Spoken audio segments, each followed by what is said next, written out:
on this computer. Welcome to everyone watching on YouTube. We're just starting the lecture off with a Mentimeter quiz while some other people join. Remember, guys, you can join the Mentimeter quiz like while it's going, so you don't have to join before the first question. It might just reduce your points a little bit. I'll start on the quiz just now. I'll give everyone like 30 more. Okay, cool. Everyone's here. Let's go.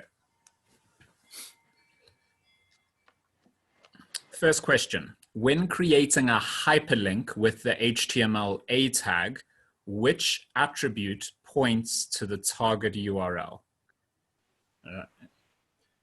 So Taffy, I don't necessarily expect you to get any of these, but it's obviously answering questions is also a good way to learn, because I'll explain the solution at each step, of course.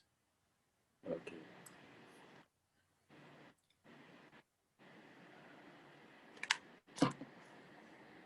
And I see another person has joined the call. That's cool. Let me just check who this is.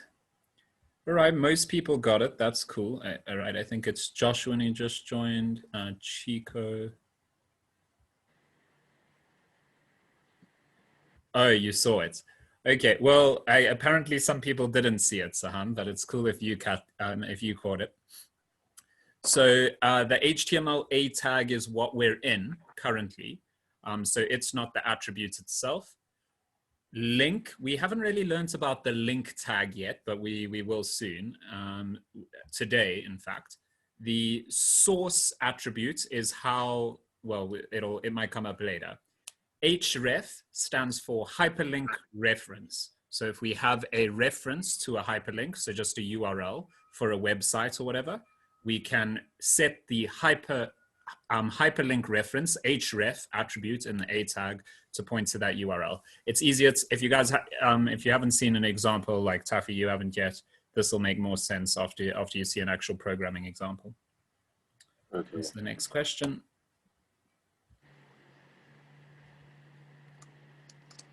The HTML code for a web page is interpreted by the, so you have to fill in a blank. What would go in that blank there? The HTML code for a web page is interpreted by the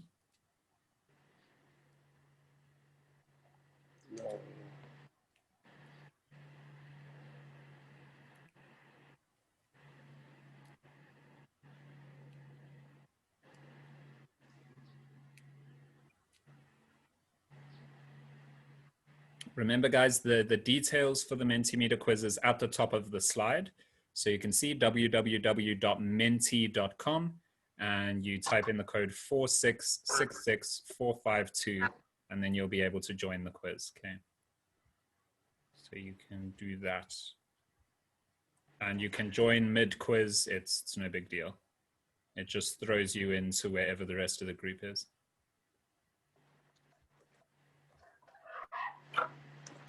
Okay, lots of different answers, interesting. Okay, I mean, browser is correct. HTML code is interpreted by the browser. And we've seen that, right? Because we've written HTML code into our text documents.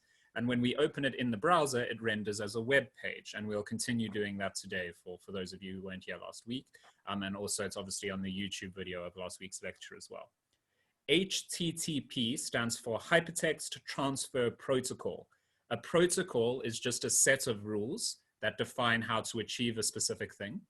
And so the Hypertext Transfer Protocol just dictates, it's a set of rules dictating how we transfer hypertext documents, how we transfer them. So that is, how do we send them from the server to the client or from the server to the browser? So HTTP defines how we transfer them, not how we interpret them. The World Wide Web is just a set of interconnected hypertext documents. It does not interpret those hypertext documents. Client is a bit of a trick here because obviously the browser is running on the client's computer. So it's a bit of a trick, but browser is the more correct answer. And the internet is kind of like a vague term. So not that one. But yeah, nice.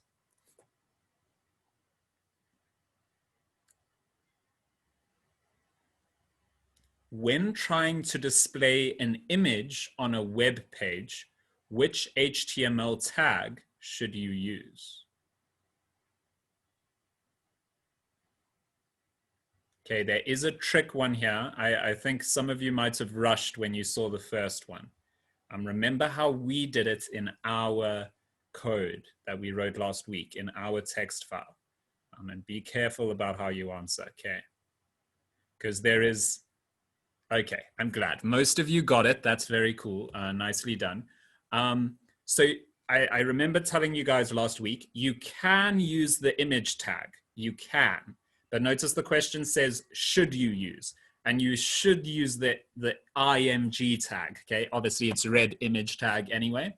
But the browser, if you type image, your browser usually will just take it to mean IMG.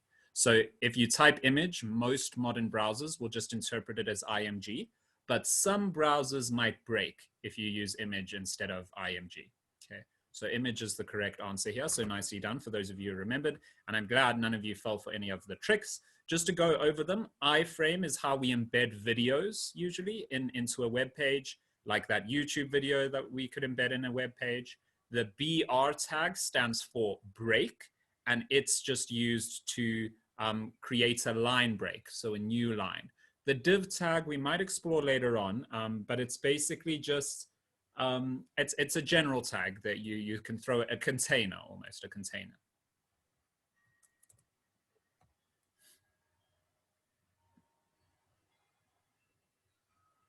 Which attribute is used to point to the URL of the image displayed by the image tag? So this is a follow-up on the previous question. Inside the image tag, we have an attribute that we have to set to the URL of the image, and it has to be a public URL. So an image publicly available on the internet, and you can set the source to that, and it'll work. But oh wait, I might have just given away the answer. Hopefully no one was listening. Okay, almost everyone got it. That's cool. So the HTML link tag we'll learn about today. The HTML tag is how we create hyperlinks. And source is what we set to the URL. And yeah, SRC stands for source, like the word source, a source for something. So this is the source of your image. I did give it away, that's true. But I mean, if you knew it, you would have answered before I gave it away, right? So it's still okay because faster answers give more points.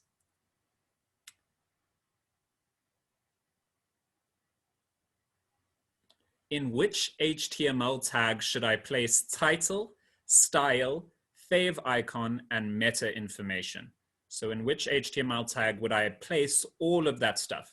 Should I place? I can put it in other places, but where should I put it?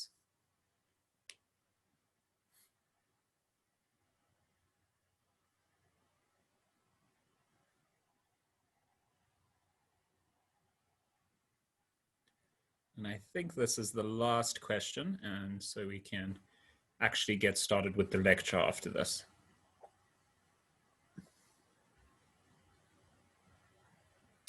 Ooh, an interesting split, 50-50, exactly. That's cool, that's cool. So the head tag is the answer here. Remember, the body tag defines the web page itself, what we want to display to the user. The fave icon, the title, the meta information, so any information about the page that the user won't necessarily see or interact with, we put in the header of the web page, the head tag, okay? But yeah, overall, pretty happy with how the quiz went. I think a lot of people were getting things right. Well done to Watson. You killed it. Also, Dragonite, you got the same number as Watson, correct, but a little bit slower, I think, a little bit slower. And then, yeah, we have a tie for third in a way, same number of answers correct. That would have been 3 correct. But yeah, just some differences in speed there. But yeah, nicely done, guys. I'm glad you guys seem to take away the main bits of the last lecture. Onwards and upwards. So I'll remind you guys of what we did last week. If you don't mind, we might have to, let me see, who was new? You see there, Chico, have you been attending lectures, or Taffy, do you know, was this person in the same boat as you, or? Yeah, we're in the same boat, yeah. Oh, okay. Then for you two, Taffy, do you have a computer available? Yes, sir. It's in front of me. Okay, cool. You're connected on your oh, okay. You're not connected on your computer. You're connected on your iPhone, but you've got it in front of you. That's cool. And is it a Mac or a Windows computer? No, it's a Windows. Windows, cool. So I'm on Linux, so it'll look a little bit different, but in order, it might be beneficial for some other people in the class as well. So we can do this. On your Windows computer, if you push Windows and you go to search, and Chico, maybe you can follow along with this as well. And anyone from last week, maybe it's beneficial just to remind yourselves, just in case you've forgotten how to open all of these things. If you type Notepad, if you know there's an application on your computer called Notepad, if you could go ahead and open that up. I'm on Linux, so mine is called Text Editor. But if you could open up Notepad, that would be cool. What about Notepad++? Yes, use Notepad++, 100%. If you have it, use it, yeah. Yes, you 100, Thelma, I think that is. Yeah, you can definitely use the one from last week. In fact, that's ideal. So if you could open the one we had from last week in both your browser and Notepad, the way we did last week, that'll be perfect. So once you've opened up this Notepad or your text editor, whatever you're using, or Notepad++, create a new document, just hit Control S and save it in some folder, okay? The folder I'm using, any folder's fine, but a new folder, like a clear folder, maybe called site or something. Just give it the name like index.html, for example, index.html. And just make sure that when you're saving it as all files so that it doesn't add a .txt at the end. So there'll be a drop down somewhere at the bottom and you must select all files. And then you can just go ahead and save that. And that's the text file that we'll be working with. Hopefully I'm not moving too quickly, but also remember that all of the lectures are available on YouTube. So if you fall a bit behind on this one, I mean, it's understandable, and you can ask me things. Will we be adding an MP3 to our webpage? Azam, I wasn't planning on adding an MP3, but we definitely could. Yeah, why not? We can add an MP3 to our webpage. We would need an MP3 that's available publicly on the internet so that everyone could add it. But let's see about that later. I do want to focus on getting through CSS because there are things that you guys can be tested on about HTML. So guys, I just posted the HTML code that I will be starting with inside the chat. If you were here last week, this is just where we left off, all right? This is just where we left off. I haven't really changed anything. That is the HTML code that we left off with last week. And we'll just be going on from here. And today, hopefully, we'll get through both CSS and JavaScript. And so then we'll be able to start discussing servers and how to actually host web applications, all right? So last week, we discussed a bunch of things, basically just introduced the World Wide Web as a concept. It is a collection of interconnected hypertext documents. These hypertext documents are what we call web pages, all right? Each web page was defined by a URL, a uniform resource locator. You can check it out in last week's lecture. We discussed the individual components of a URL, what they mean. We then went on to discuss a little bit about HTTP and things like that. And now we're introducing HTML, CSS, and JavaScript. These are the three things that we use to create hypertext documents today. And this is basically where it is at the moment in like the wider field. People will use a combination of HTML, CSS, and JavaScript. There are some newer JavaScript things that you can use, but we're not discussing those in this course. So HTML is a text and tag based language. We discussed a couple of different HTML tags, like the HTML tag itself, that we put around all of our HTML code to mark it out as a block of HTML. The head tag is header. It's where we put all our header information, as you guys would have seen in the quiz. The body tag is where we put all our body information. Okay? Same as a normal Word document, if you can picture it. The P tag just stands for paragraph. The image tag is for image. The A tag is for a hyperlink. This language does not support any complex functionality like C# does. You guys know for the last couple of months in the course, we've been learning about C#. HTML is very basic and bare bones compared to that. It's just for templates and layout. So we discussed HTML. We built a little bit of a web page. I'll show you where our web page was at. It's not beautiful or anything. This is the web page we had.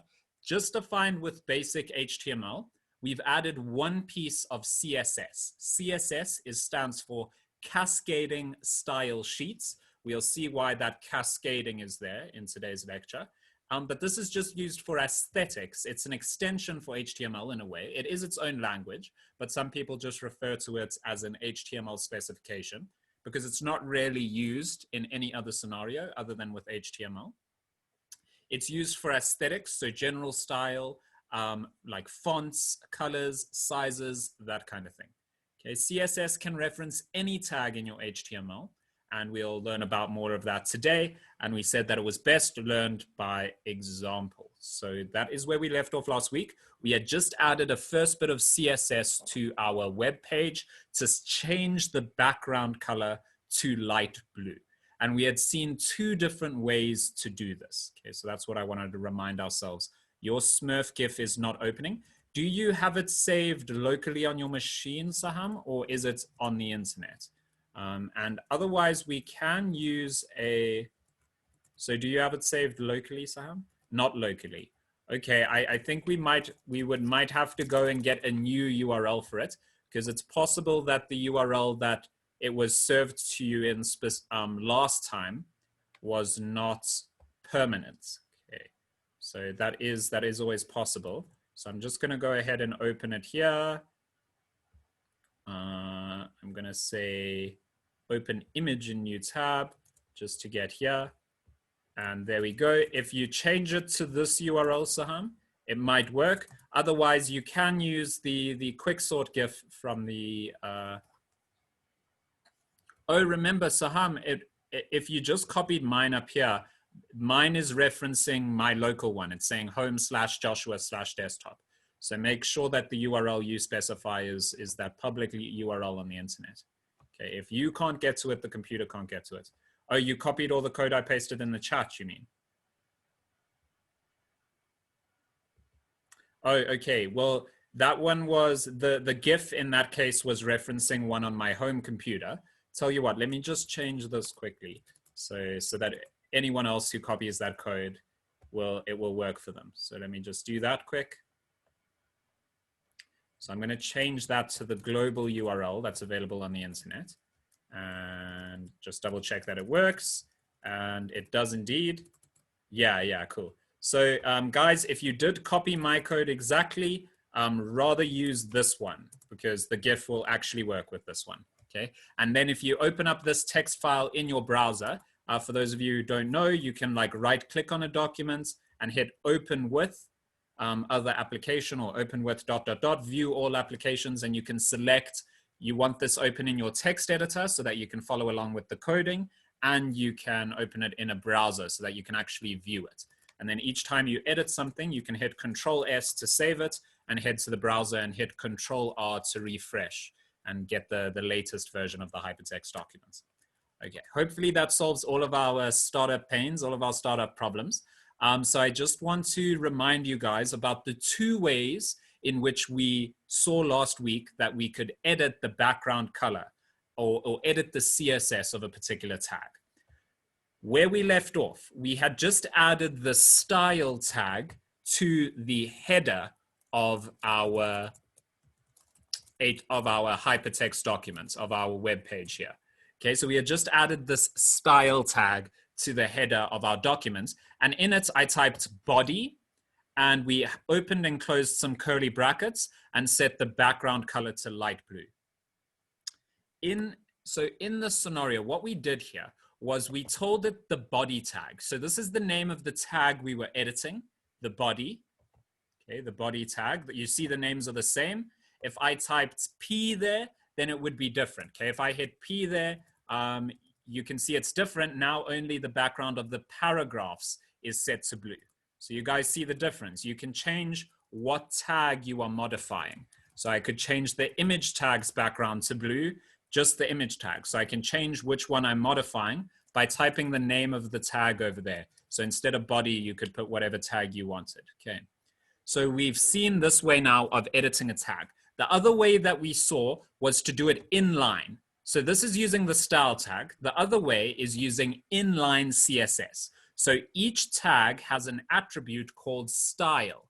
So you can change style. You can say style equals, you set it to a string, and then you can just type CSS in the string, right? So background dash color, and you can set it to whatever you want, like red, for example. So we've seen these two ways of editing the style of a tag. We've only edited the background color for now, and we will see some other CSS modifications that we can make. But before that, I want to just demonstrate something to you guys quickly, because this is a nice relation back to C#. So you can see now I've changed the entire background color to red. But notice one thing, okay? I set the background color to light blue inside the style tag. I then set the style attribute of body to background color red. So I changed the background color twice, right? I changed it to light blue inside the style tag, and then I change it to red inside the inline CSS that's in the body tag. The first thing I want you guys to notice here is that the background is red. Okay, the background is currently red, even though I did set it to light blue. So you'll see if I remove the style tag from the body, the background will be light blue again. Okay, so this is the first thing we want to learn about CSS. It's cascading style sheets. The latest change you make is the one that will hold. Okay? The latest change you make is the one that will be true. So think about it. You can also think about it just in terms of variables. There is an attribute, which is basically a fancy variable called style, right? You modify style. The last modification you make is the one that is the one that will apply, okay? Because I set the styles, the background color to light blue, and then I set the background color to red, but I set it to red after I set it to light blue. So the latest one is the one that applies. Okay, so I overwrote the light blue one. Okay. And this is true for all of the CSS, and I'm going to continually bring this up because they do like asking this question in the MTA. They'll give you a CSS change that happens in the header, and then they'll also change the CSS inside the inline CSS, and they'll ask you, okay, which change applies? And you must know. Okay, so know that the latest change applies. That's the first thing that I wanted to discuss with you guys. And hopefully that refreshes us on last week. And hopefully you're all caught up to where we are. If you're not, then please just tell me what the problem is. We can probably solve it quite quickly, okay? Awesome, so let's see some other CSS modifications that we can do. Because we can do a lot of things with CSS. For those of you who want to follow along with some examples that are shown in your book, there are some nice CSS examples on pages, on page 89 and page 90, okay? Page 89 and page 90 of your textbook, you'll see a lot of the things that we're working with here. And we're just basically gonna spruce up our web page a little bit. We're not gonna make it look professional or anything, obviously, because that takes very long and CSS is very finicky, but we'll make some basic changes. So the first thing I think we can all agree is that web pages look better when they are center aligned. You can see that everything's on the left here. So CSS can allow us to make this customization very easily. I'm going to align everything to the center. All right, I'm going to align everything to the center. How do we do this? It's pretty simple. Again, I'll show you guys that we can do it in both the body tag and in the style tag. So inside the body, I'm going to modify the style attribute, and I'm going to say text dash align and text dash align, sorry. And I'm going to say center, okay. And you can see everything is center aligned. Right, so I'm just going to I'm going to copy paste the new body tag here, just in case, because some of you guys, I know you'll struggle to see if you're on a small screen. So I just pasted the modification I made to the body tag. So I just added style equals text align center. Okay, not too bad. Notice, so I did that inside the inline CSS. I could also do it inside the header. Okay, so I can Control X that, so cut it from that part of the code and move it to the style tag inside the header. Okay, so text align center is now there instead, and I can just not modify the style attribute there anymore. And you can see that it's still aligned to the center. So that's the first thing. We can change the alignments of all our text and our GIFs and all of that kind of thing with one very simple change to the CSS. Right? And again, we can do it inline, or we can do it inside the style tag. Okay. So that's one thing. We can also change the font size. Okay. Font size is a very common thing to want to set. So how we do that, it's also a fairly simple command, but you guys can agree that we might want a different font size for our two paragraphs, okay? So we could say that this one is the header and this one is just a simple paragraph. C# has a CSS and HTML have a number of different ways to do this. So we've been using the paragraph tag to define everything. Right? The paragraph tag to define text, like that. You can also change it to a different tag called an H1 or H2. There is also H2 and H3 and H4 as well. So you can use any of them, but I'm just going to change this first paragraph tag to an H1 instead, just to show you guys what it does. So I've just changed the paragraph tag, the P, to H1. And you, what's not working for you? The text align center, Saham. You can't center it. Make sure there's no space. Okay? There's no space between the colon and the center. And make sure that you spell center like an American, okay? C-E-N-T-E-R, not T-R-E. Okay, so center must be spelled like an American and no space between the colon and the word center. And then hopefully it'll work. Okay. Let me know though. You copied it. So you replaced your body tag with this. Try changing it in your style tag instead, Saham, because you're using Opera. Hey, you're using Opera as your browser. I would think that Opera would be compatible with this. So you use this in the style tag, Saham, just the text align center. You mustn't copy the entire body text align center into it. Okay, it's working for Azam, that's cool. You mustn't copy the entire body tag into it, just the modification itself. So just text align center.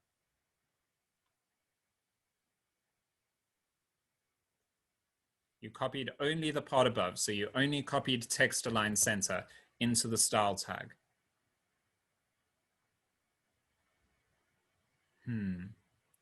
And you're sure there's no modifications in your body, in your inline body tag as well? Sure. Copy paste your code into the chat, Saham, and then I'll take a look at it this side.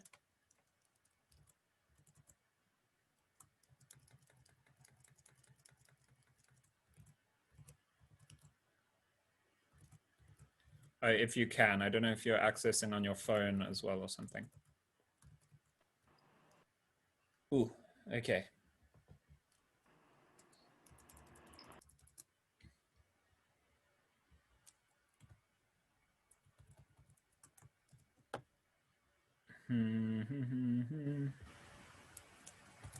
Ooh, okay, the text align, that's the thing. So the text align center must apply to the body. So move the text align center into the curly brackets that body is defining, okay? So move the text align center into the curly brackets after body. All right. Yeah, cool. Hopefully that. How do I open it in a web browser?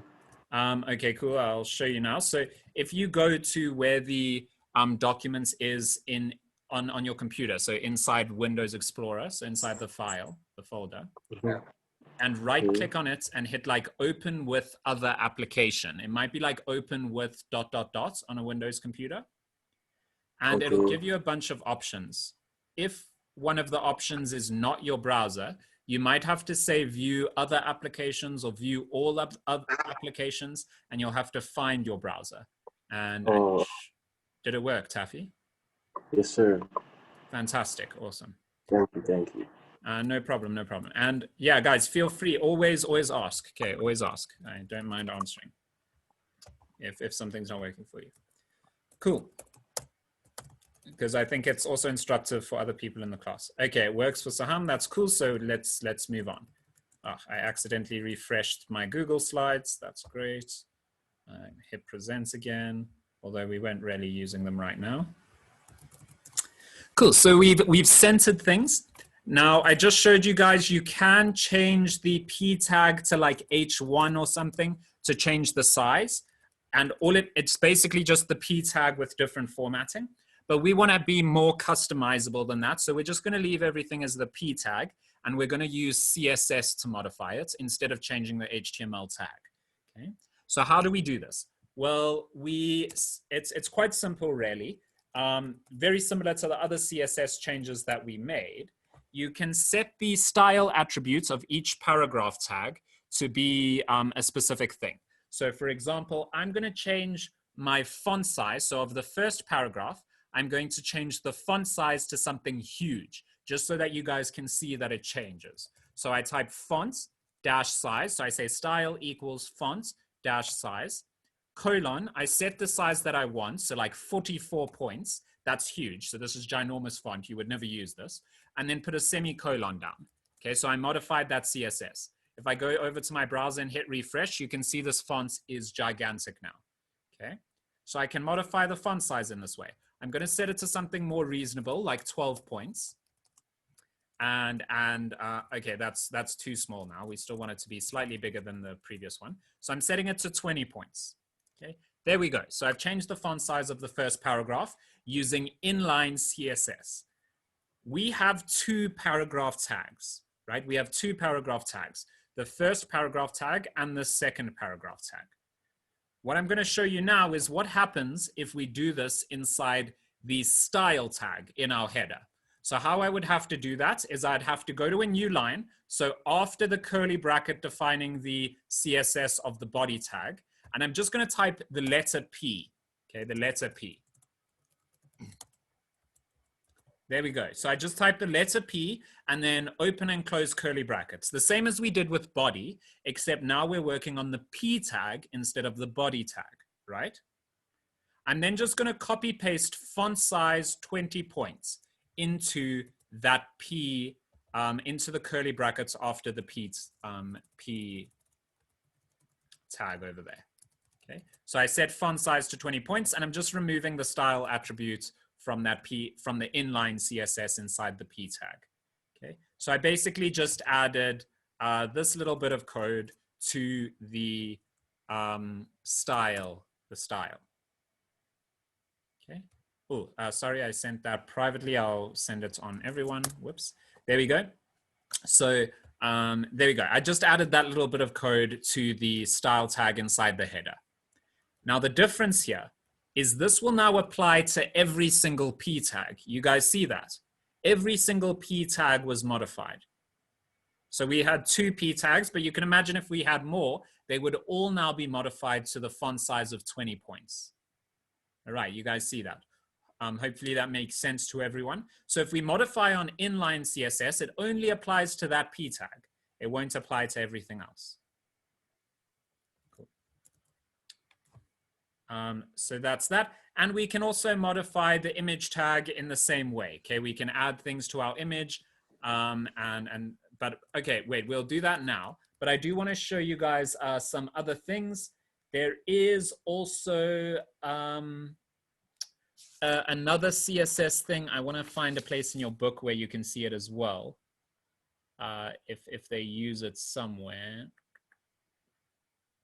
Okay, I'll just tell you guys about it, called font-weight. Again, we can't go through all of the possible style information, okay? Because there are so many different CSS things that you can change. We can't go through all of them. It would take like all year. So again, remember how we usually do this, how a good developer would usually do this is type in htmlcheatsheet.com and you'll get all of the possible little like things that you can modify with HTML and CSS, okay? So this is how it's usually done. There are some specific things that you guys have to remember, okay? Yeah, exactly. You can put in crazy fonts. Yeah, okay, so Saham's playing now. So I could set font size to 200 and you can see it goes totally insane, right? These fonts are ginormous now, okay? It can be quite fun, right? But yeah, you can go crazy and browsers are very clever about handling all this. It's quite cool. Anyway, so font weights can allow you to set it to like bold and stuff like that. So that's quite a cool one as well. The next thing I want to show you guys, so we've got this problem now where I set the p tag inside the style tag inside the header, and it modifies all of the paragraph tags, right? You guys can see that. What if instead we only want to modify one of them? I only want to modify one of them. How would we do that? So just like in C#, we've got the idea of classes and IDs inside HTML. So like names and classes. For this, I'm just going to use a class just to show you guys quickly. So the first paragraph, I'm going to set its class attribute to header. Okay. So all I added was to the first paragraph, I said class equals header. And you can see I made header a string by putting it in quotes. Now, inside the CSS, instead of using the p tag to modify it, I can use the header, this keyword that I created. I can use that class to modify it. And how we'll do that is actually quite simple. Again, I'd like to find, I don't know if the book doesn't always give nice examples. Okay, it does. On page 89, they create a class called block. We're using a class called header. So how we'll use that is we say dot header. So you put a dot before it. Okay, so you put dot header and change the font size there instead. So I'll set the font size in dot header to 20, and I'm going to set the font size in P to 12. Okay, and now let's see what happens. You can see the P tag is 12 points, but anything that I mark as class header is 20 points. So you see, if I go ahead and mark the second paragraph as class equals header, it will also become 20 points. Okay, so that's the useful thing about classes. And guys, don't be afraid of it. If you guys remember back to C#, we can create classes. This is a very similar idea. We can define a class of things that have different attributes to the general tag. Okay, so I can create my own thing so that I can customize things more specifically.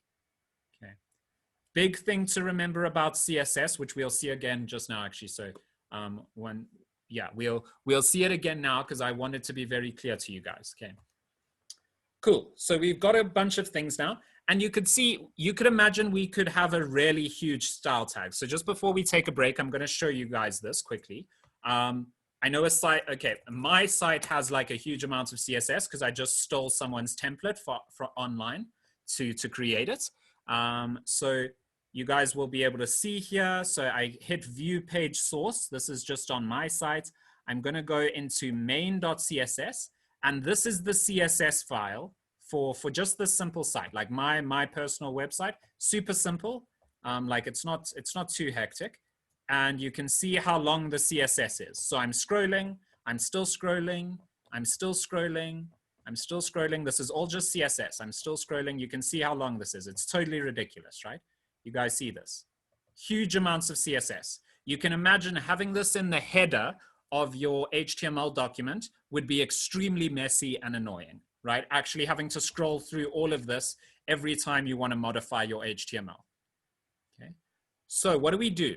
We instead save it in another file. Okay. So if you guys create another file called style.css or styles.css, okay, and open that up in your text editor.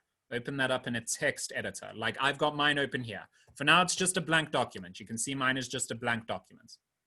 Okay. We can do this in a much neater way. Instead of defining all of our CSS in the style tag, I can literally just copy it. So I'm just literally copying it from the style tag, not changing anything. I am copying it from the style tag exactly without the style tag itself. So I'm just copying the actual CSS portion. So what I just, no. Yeah, okay, it's a bit confusing because of the previous message I sent. So can someone else just post a message in the chat? Like hello or something? Cool. So what I just posted, that's what I copied. Okay, just the CSS from inside the style tag. Okay? Just the CSS from inside the style tag. And I just copy that into the styles.css folder, file. Okay? So my styles.css file is just that code I just posted in chat, just what we had in our style tag. Okay? Now, instead of defining all of that CSS in the style tag, it's all defined in the styles.css file.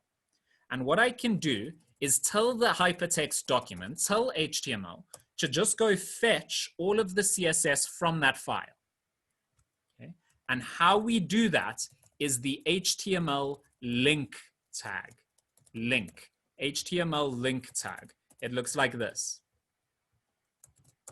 Now, there's quite a lot of things that you have to specify in the HTML link tag.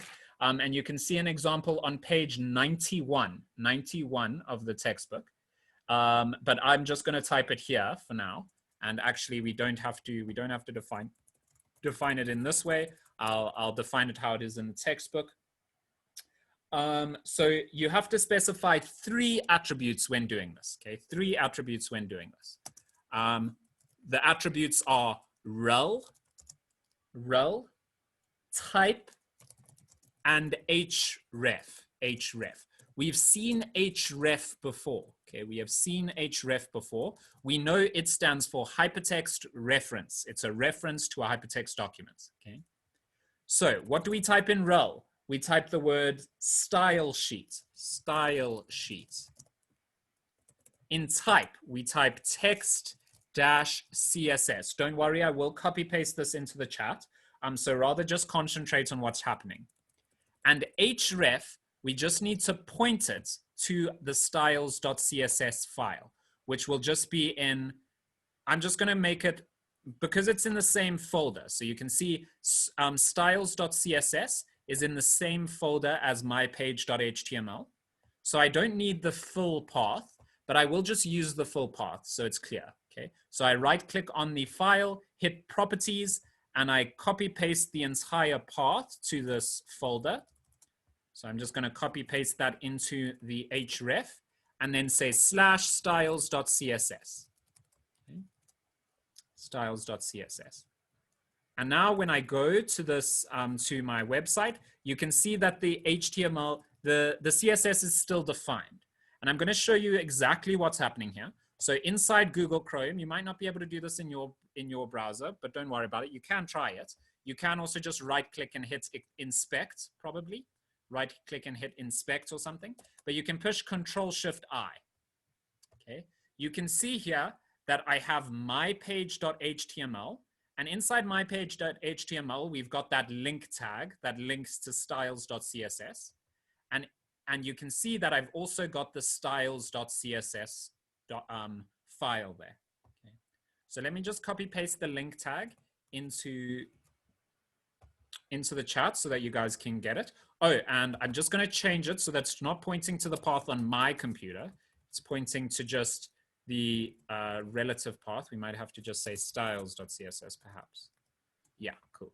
There we go. So this should work for all of you guys because it's no longer pointing to a path on my computer. But remember that styles.css has to be in the same folder as the HTML document, okay, as index.html or mypage.html. It has to be in the same folder, okay? And then that will work. So you can see, you can define all of your CSS in one file and all of your HTML in another file, and then just link them together when you need them, okay, using the HTML link tag. The link tag is what we use to point to CSS in another file. Why do we use it? Because it's neater to specify the CSS. If we have a lot of CSS, it's neater to specify it somewhere else. Okay, it's easier to modify, easier to understand, easier to read if it's specified in that separate file. All right. Cool. We've been going for a long time. I think we're going to take a break. I do want to make progress today. So we are going to take a short break, if you guys don't mind, like 5 minutes. We're coming back at 16:26. Okay, 16:26 is when I'm going to start again. I'm going to go get a glass of water. You guys can stretch your legs, go to the bathroom, whatever. If you have any questions, if you're struggling to keep up with a particular thing, now's a good time because I'll leave all the code on my screen. Okay.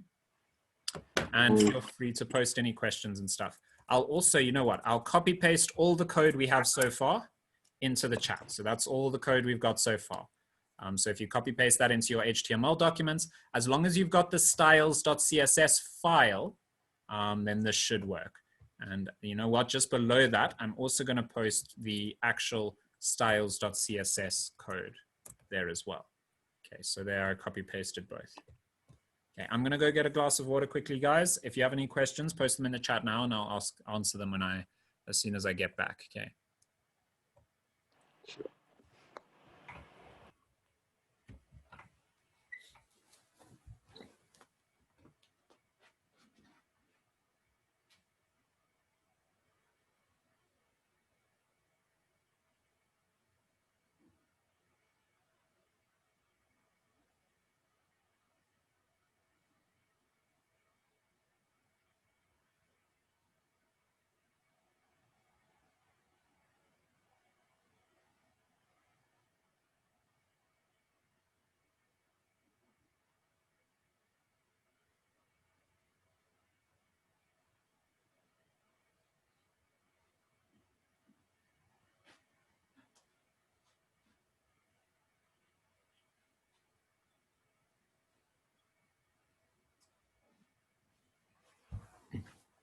Okay, I'm already back. Being able to chug water fast is a useful skill.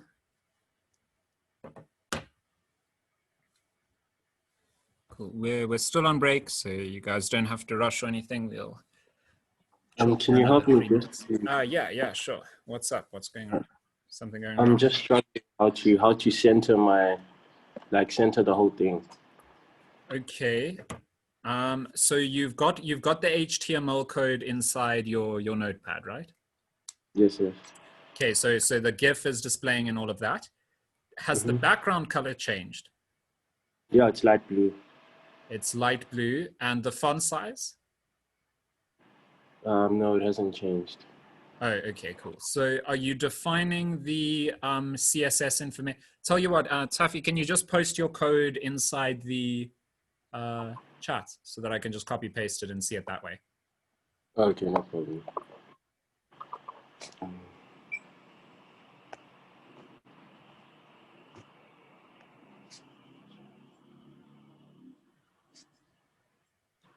Ooh, So do you have a YouTube channel where we can get the lessons? Yeah. Every single lesson is uploaded to YouTube. Chico, if you could PM me your number through Zoom, I'll add you to the WhatsApp group and I'll send both you and Taffy the link to the YouTube playlist afterwards. And you guys can maybe watch through it on like 2 times speed when you guys have some free time. Okay, so I'm going to copy paste. Cool. So got all the code. All right. Difficult to read, but just because it deletes all the enters and stuff. Oh yeah. Oh, okay, I think that's Saham adding a black box there. Okay, let me see exactly what's going on here. Okay, you are linking to the href, I see. You've defined the body tag, that's cool. P class equals header, that's cool. The last thing we learned about was quicksort, cool.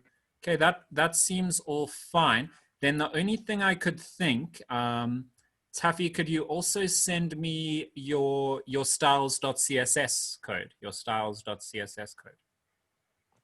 Okay, but there's nothing in my CSS folder. Oh, there's nothing in styles.css yet. Yes, sir. Okay, that's why it wouldn't be centered, because you must add this. Okay, you must add this. So add that to styles.css, and then things should work. Okay, so the code I just PM'd you. Thanks for sending your number, Chico. I'll add you to the WhatsApp group now. So guys, I'm just going to add Chico to the WhatsApp group, and then we can get going again. All right.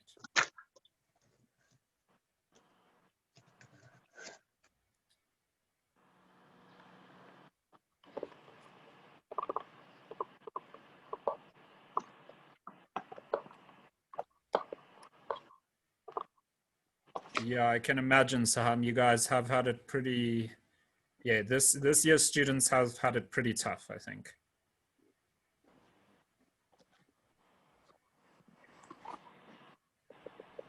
But luckily, I mean, these lessons are pretty fun, I think, because it's just HTML and CSS and JavaScript are pretty fun. Cool, I'm just adding Chico to the WhatsApp group quickly, and then we'll get started again. Okay, saved your number.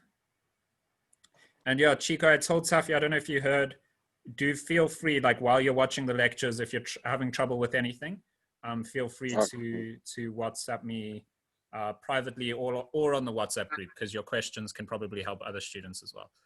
So either way. No problem. Yeah, Thank cool. you, sir. No problem, and sorry that you guys missed the lectures. That's pretty horrible situation. Okay, so I think we're Taffy, did it center after you added that to the CSS? I'm just trying to type everything here. So. Oh, okay, cool. Make sure that you spell center like an American. Hey, that's the main thing, and also color. Spell color like an American. Okay. Okay. Cool. So that is that's most of CSS, but I want to just remind you guys, because remember that the questions that the MTA asks you are theoretical. Okay, the questions that they ask you are theoretical, and so you must be able to answer some of the theoretical questions about CSS. All right, and so the main thing here, and I'm just going to reiterate again, because I want you guys to be so good at this that you can tell me. So as an example, I am going to set the header, the size of the header to, actually, okay, let's just use the P tag. So I'm going to remove the header class from my CSS. And you guys watch me for now, just quickly, so that you guys can see this, okay? So the size of the paragraphs are set to 12 points inside the CSS file, all right?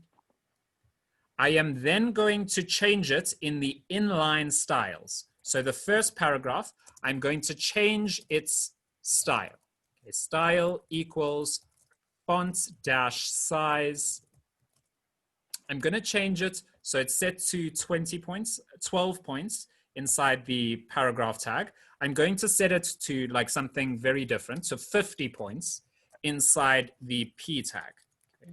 Can one of you guys tell me, will the font size, when I refresh the page, will the font size of the first paragraph be 12 points or will it be 50 points? Okay, Saham has an answer. That's cool. 50. Okay, Taffy, you agree that it's 50? That's cool. Yeah, guys, so it will be 50. So I'm going to go refresh and show you guys. You see it's 50. All right, it's 50. Why is it 50? Because the one it saw last, right? It added the file and then it saw that it would be 50, okay? So the one it sees last is the one that applies. I'm gonna go through one more example of where this is true, just so that you guys can really get it. I'm going to add a style tag again.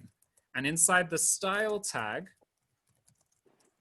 look at where the style tag is in relation to where the link tag is. Okay, so inside the style tag, I'm going to set P, so P with curly brackets. I'm going to set the font size to 50. Again, I'm going to set it to 50. Okay, and I'm going to remove the inline style. Now tell me, will the font size be 50 or will it be 20 or 12? I think it was 12 that we set it to in styles.css. Yeah. Okay, will it be 50 or will it be 12?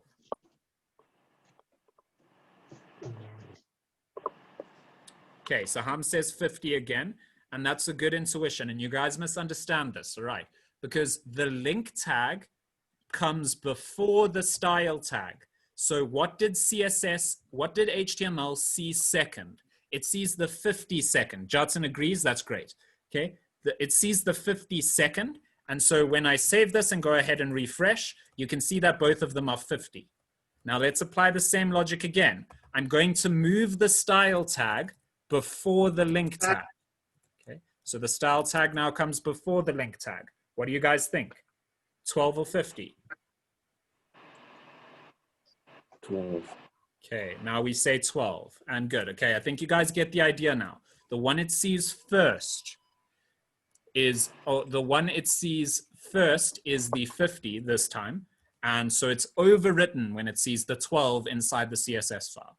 Okay, so this applies for inline CSS, in the style tag CSS, and in the link tag. Whatever it sees last is what applies. Okay, whatever it sees last is what applies. The last one I want to show you guys is also just font color. So you can obviously change the font color as well. This is one that you'll see frequently. So inside the P tag, I'm just going to say font-color. Actually just color. Sorry, I think it's just color. I'm just going to say color and just type red or something. Okay, and then I go refresh, and you can see that the paragraphs are now red. Okay, pretty simple stuff, right? So there's a bunch of things you can do with CSS. I'm not going to set it to red, but yeah, you can change it with the color CSS variable. Okay. I am just going to use inline CSS just to make it look nice before we move on to the next thing. Okay, so style equals font dash size. I'm going to set mine to like 20 points or something. Okay, and then I'm going to also make it bold by saying font dash weight is bold. Okay, there you go. So I'm just making a little header for my web page. You guys don't have to do that. As long as you understand what's going on, it's all good. All right. I'll just increase the font size so that you guys can see as well. Okay, so that's CSS. The main thing, remember, is that how CSS is applied. What is seen last is what applies. All right. So that's the main thing. Remember, if you set the border color and let's say you set, the last one I wanted to show you is actually changing the image tag's border, because this one is pretty fun. So I'm going to, I'll do it quickly and then you guys can see. So I'm going to put a border around the image. All right. So I'm going to go into styles.css. I'm just going to type image, curly brackets, and just paste this, which I got from HTML cheat sheet. Didn't have to think about it or anything. And I just copy pasted it into the chat. So if you add that to styles.css, so it's modifying the image tag, and then go ahead and refresh, you can see that my image now has a little red border around it. So that's quite cool too. And yeah, there are a bunch of other things you can do with CSS. Hopefully you guys get an idea of the kinds of things it does now. You can see it's all about style and aesthetic and look, okay? It's not doing the same thing that HTML is doing. It's basically the thing. And the main thing is in what order CSS is applied, right? And remember that you can also create classes, so that's useful. And we use the link tag with the href attribute to point to a CSS file instead of specifying things in the style tag. So those are some important things to take away from this. The link tag, remember, with the href attribute. Okay. Awesome stuff. So that is HTML and CSS. Again, you guys can probably guess, or you can probably make your way through the rest of CSS yourselves, I reckon. If you wanted to design a web page, there's a lot it can do, and you can just experiment, right? It's not like you're going to break anything serious. So that's cool. The next thing we'd be moving on with, so we've got HTML, which allows us to define the sort of templates and structure of our web page. We've got CSS that allows us to define some styling and just general sort of make it look good, right? But we still don't have a way to do something complicated, like an if statement or addition or a for loop or a while loop or any kinds of things like that, right? How would we do that on a web page? Well, we would use JavaScript. So that's the next thing we're going to go into. JavaScript is how we create a more dynamic, more functional site. It allows us to do all the things C# can do inside inside a web page. All right. So JavaScript is a more functional language. Before we start learning about JavaScript, however, we are going to have to spend some time discussing the difference between clients and server side. So we've seen C# before, and you might go like, oh, but what is JavaScript doing special, if you like, or like, why do we need these other languages? So I just want to spend a little bit of time discussing how the internet works, okay? Or what's going on when you access a web page in your browser. So usually there's a client, this is you on your computer, okay? And there is a server, okay? This is like Google maybe. You can also run your own server, I suppose, on like a small desktop computer, something like that, right? But this is just a server, we get it. It's a special computer. A big computer, if you like. And how the things usually work is you, as the client, request something. Okay, you request a web page. We know now you request either a hypertext document, so like a HTML document, or a CSS file, or something like that. But you can also request a resource, like the GIF, right? We request the Smurf GIF from that server. You guys can see, like in the URL. So the Smurf GIF on our web page here, that Smurf GIF, is coming from the i.pinimage.com. Chico, you've discovered the annotations. That's cool. They are quite useful. Feel free to use them or circle things or anything you like. Sorry about this. Yeah, I thought it was only me. So. No. It's all good. It's all good. So you can see that is the server that GIF is coming from. So we, in that case, are the client. We're requesting that Smurf GIF from that server. Okay. Cool. So how that works, we request a thing. The server does something, and what it does will be defined in code. Okay, because all computers, that's how we communicate with them. What it does is defined in code, and that'll be server-side scripting. Okay, that's what we call server-side scripting. Why is it called server-side scripting? Because it's code, it's a script, like a bit of code that runs on a server. Okay, so nothing too complicated there. Okay, and we can use a bunch of different programming languages on a server. Okay, C# can be used, Python, JavaScript, whatever you like, really. Okay. Once it's done that thing, whatever it was doing in the server-side scripting, it goes ahead and delivers the result back to the client. And then the client can do a bunch of stuff, right? The client can do stuff like with HTML and CSS, but the client can also run complex code with the result that was delivered in a thing called client-side scripting. So this is code that runs on the clients. Okay. HTML and CSS are client-side, okay? They are interpreted by your browser. The server doesn't read those text documents. It just sends them to you, okay? It doesn't really care about them. It delivers them to you, and then it's done with them. Your browser interprets them, okay? It converts the actual HTML code into the web page that you are viewing and the CSS. JavaScript is something that we can use to do client-side scripting. So we can run complex code inside our browser. On the client, we can run complex code using JavaScript. Nowadays, JavaScript can also be used in server-side scripting. Unfortunately, the MTA as a course was created before JavaScript was being used on the server side. And so we are learning it as client-side scripting. Okay, so JavaScript is a client-side scripting language as far as we are concerned in the MTA. Okay, so even though technically, yeah, I wanted to be upfront and say technically JavaScript can be used on servers and is often used on servers nowadays, but for the MTA, it is a client-side scripting language, and that is all we are learning it as. Okay, so we are using JavaScript to do client-side scripting. That is running complex code inside our browser. Okay, so that was just a brief thing. We'll come back to this idea later as well if you're not feeling comfortable with it yet in the next lecture. So JavaScript is, as I've explained, kind of a client-side scripting language for smart browsers. So there are a few words here. So I put kinda in brackets because nowadays it's also a server-side scripting language. But when the MTA was created, it was only a client-side scripting language. So just know when you're answering MTA questions, it is a client-side scripting language, okay? I can't emphasize enough, all right? Also for smart browsers, okay? So smart browsers is a word that also the MTA will frequently use. Nowadays, all browsers are smart browsers, okay?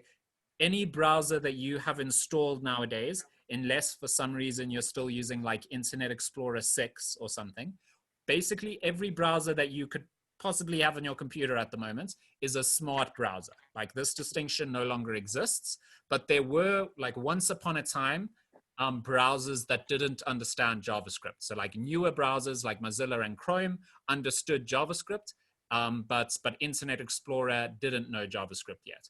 But nowadays, basically every browser is what we call a smart browser, or what we would have called a smart browser. So the distinction is kind of useless, but I did want to introduce the term to you guys because it can appear in the MTA questions. So JavaScript can make your web pages more dynamic, and it can perform complex logic like any programming language. JavaScript is a very powerful programming language. It can do the things C# can do, it can do the things Python can do, and it can do the things Java can do, okay? Like for loops, while loops, if statements, addition, multiplication, all of that kind of stuff, JavaScript can support, okay? Mainly used, so what JavaScript is used for by web developers is to enhance the interactivity of web pages and to update them automatically upon receiving new information. So to make it dynamic. So we have this distinction. What we have now is a static web page, right? Like if you look at this, I can click stuff, nothing will ever change. It's just a static web page. Yeah, we have a hyperlink, but that's also just a static thing. It will never link to something that is not quicksort. But what if I wanted like a button, and when I click the button, the GIF changes, or when I click the button, it adds two numbers together, or something like that, okay? Anything like that, any dynamic change to the website that happens live, that would usually be done with JavaScript. So for example, from like my side again, you can see like the animations, like this progress bar. You see how the progress bars load up? That's done with a JavaScript for loop. Okay, so I run a for loop from 0 to whatever the percentage is, and it just counts up the progress bar. So that kind of dynamic changing thing, like animation and like button clicking and all of that kind of stuff is usually done with JavaScript, okay? That's what it's used for nowadays, okay? And so this can be done without requiring you to edit the HTML, right? So the script tag, okay, cool, never mind. We'll cover this later. Awesome. So let's get started with HTML. Although, okay, yeah, we will need to know the script tag for now, but you can ignore the source thing for now. We'll discuss that a bit later. So the script tag is where we put JavaScript, okay? So if HTML ever comes across this tag, script, so I just posted it in the chat there, everything in those tags, everything in that tag will be interpreted as JavaScript code, okay? And you'll notice we won't spend too much time discussing JavaScript because we've spent so much time on C#, and a lot of the ideas are quite similar until you get like very advanced. JavaScript can do a bunch of really weird things and it can get quite crazy, but at a basic level, it's very similar. It can do very similar things to C# in very similar ways, okay? So yeah, I'm going to add that script tag to the header of my page. So I've got it there. I just added the script tag to the head, okay? And I've got some space in between where I'm going to be writing my JavaScript code, okay? So that's that.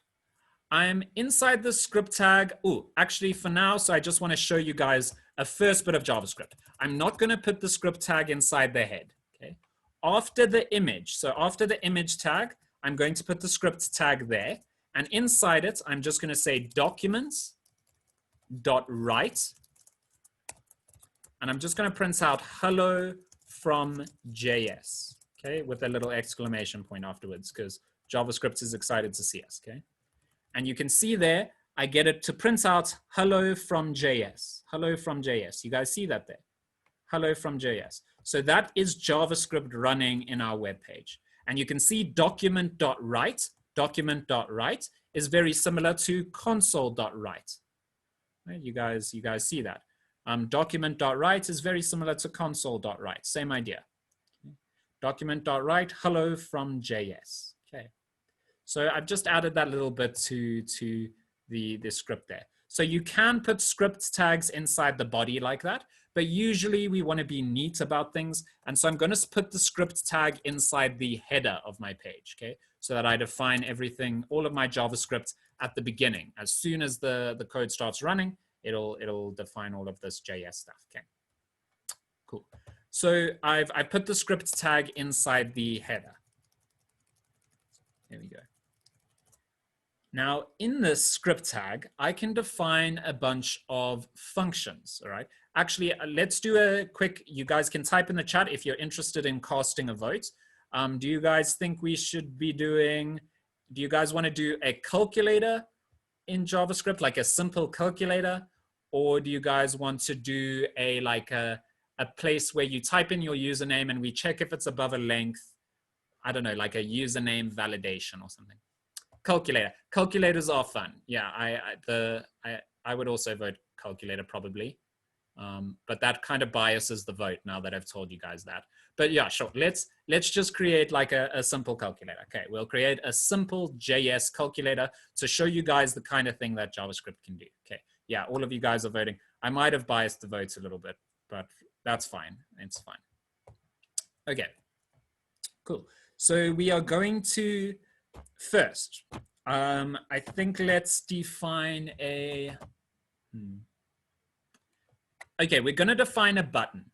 The first thing we're going to do is define a button. Okay, we do that using the HTML button tag. Okay, button. That's how you define a button in HTML. Again, guys, you don't have to memorize all of the HTML. You have to remember for tests and stuff. I'm showing you all of this because it's cool and you can use it to create your own websites. And I will be posting like a tutorial on YouTube of how to create a Firebase website so that you can create a website for yourselves and like actually use this after the course is done, so that you don't just end up with a certificate and like nothing and like no projects or anything. So I will do that. But again, like the main thing for the MTA tests is like the things I'm telling you, like the theoretical things, like they like asking the image tag uses source, okay? Source of the URL. CSS, the latest change applies. href is how we point to a link inside an A tag. href is how we reference the CSS file inside the link tag. So there are a bunch of things like that. And those are what you remember, but I'll point them out to you before we move on with other concepts as well. But I'm just going to remind you guys of that now. Okay, so I put, and inside the button tag, you can type some text, and that's the text that'll appear on your button. Okay, so I made mine add, because when you click the add button, eventually we're going to have it add two numbers together. Okay, so you can see the add button has appeared. I can click it. It doesn't do anything yet, obviously. It doesn't do anything yet. Because we haven't defined anything yet. It's just a button that you can click. It doesn't do anything, okay? To make it a bit neater, because you can see it's appearing next to the GIF, I'm gonna use the HTML break tag. BR stands for break, and that will create a line break. So between the image tag and the button tag, I'm going to add a break, a line break, so a break tag. And you can see that just push the add button to the new line. Just push the add button to a new line. So that's what I wanted. So we just did that. Cool. The next thing is to say, all right, when we click this button, we want to go to JavaScript. All right. I want you guys to tell me, actually, because this will tell me how well do you remember chapter 2. So for those of you who were around during chapter 2, what concept from chapter 2 can help us here? How would I define a button click? Like when you click the button, I want something to happen. What's the concept, the idea that we'll use to define such a thing? Does anyone know? I might have to give you guys some hints. Like we could do it in like a multiple choice way. But like, let's think about it this way. I have to choose my words carefully because I don't want to give away the answer.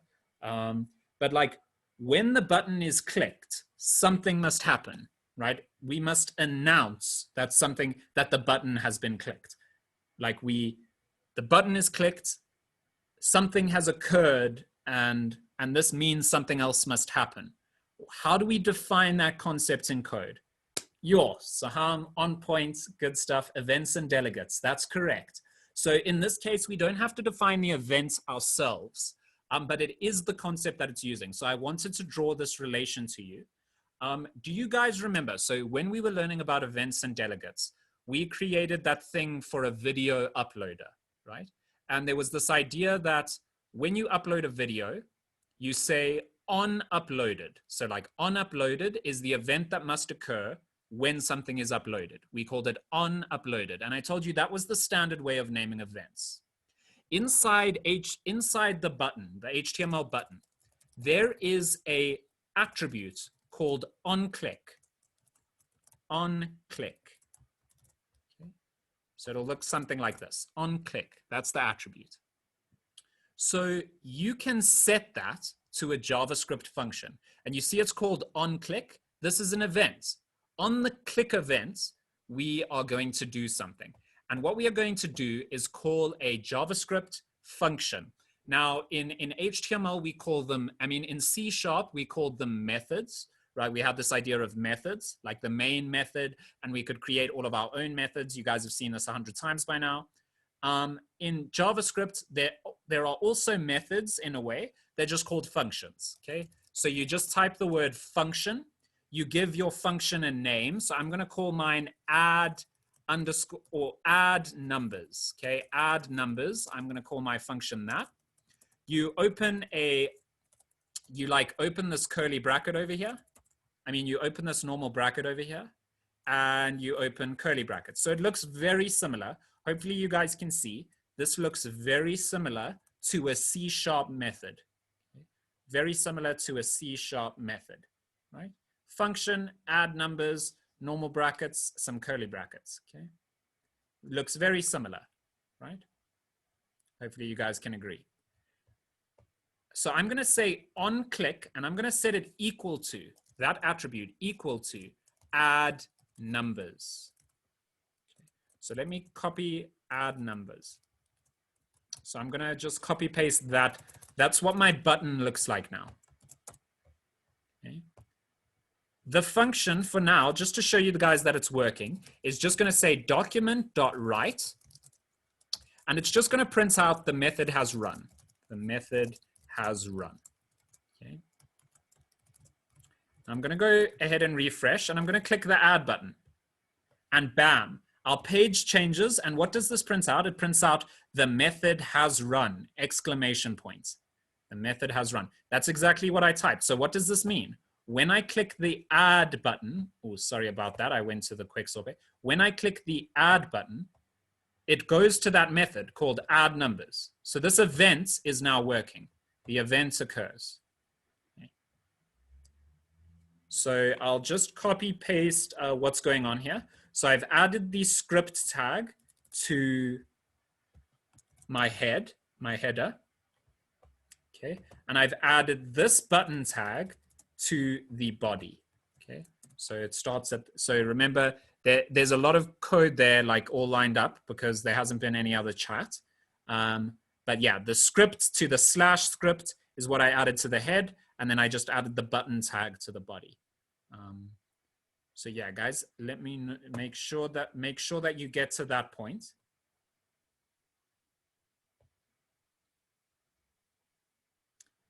Cool. So what have we done here? We've defined a button, and with JavaScript, we've managed to change the page when that button is clicked. Now the issue is that obviously we want things to be a bit neater, right? And we do have 5 minutes left. Let me know if you're having trouble getting the JavaScript button to work. Okay, let me know if you're having trouble getting the JavaScript button to work. If not, then I'm just gonna continue so that we can get like almost done with this. Sir, Yeah, what's up? sir, can you by any chance post this code onto the chat? Yeah, Yeah. 100%. I'll do that. Thank you, sir. Tell you what, I'll also compress all of my code into a like a .zip file and post that on the WhatsApp group after the lecture as well, just in case Okay, thank you, sir. anyone's having trouble. Okay, and remember, I also have the styles.css file. So, okay, wait, can someone else post in the chat quickly, just so that it can be a bit neater? Okay, cool. Thanks, Saham. Thanks, Chica. Yeah. So that's the HTML code. Someone else post again. Great stuff. And that's the CSS code. There we go. So now it'll be easier to copy. Okay. Cool. All right. Thanks, guys. So that's all the code we have there. And if you copy paste that should work if you open it up in your browser. Okay. Cool. Moving on. The next thing we need to do is define a place. So what I'm going to do is quite simple. There's going to be a place where you can type numbers. So you're going to type a number and another number, and then you're just going, and we'll just add them together after that. Okay, we'll just add them together inside the add numbers method. So the first thing we need is a place to type these numbers, and the best way to do that is using the HTML input tag. So I'm going to just copy paste. I'm just going to put 2 of those inside my HTML body. So I'll just throw them both down there. And you can see I've now got 2 HTML tags there. I'm going to put a line break again, just so that the add button is on the next line.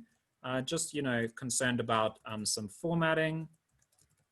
I'll put 2 line breaks even, just so that it's even neater. So there we go, looking pretty good. I'm also going to put another paragraph tag because we need a place to put the results. Right? We need a place to put the result.